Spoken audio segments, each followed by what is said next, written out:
That whole process of galaxies forming and evolving over 13 plus billion years, we've learned a lot about that, but we're really missing a key piece of the puzzle, which is how galaxies got their start. So that's the piece that we haven't seen yet, and that's the piece the James Webb Space Telescope will allow us to see for the very first time. So the first stars and galaxies are really the big mystery for us. We don't know how that happened. We don't know when it happened.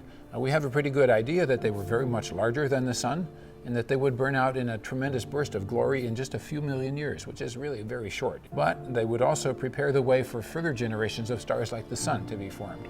So those first stars would produce the chemical elements of life: carbon and oxygen and nitrogen and iron and sulfur and calcium, and all the things that we're made of would have been produced in those first generations of stars that then explode and liberate the material back out into space. So the next generation of stars could form with planets with solid bodies and possibly have life.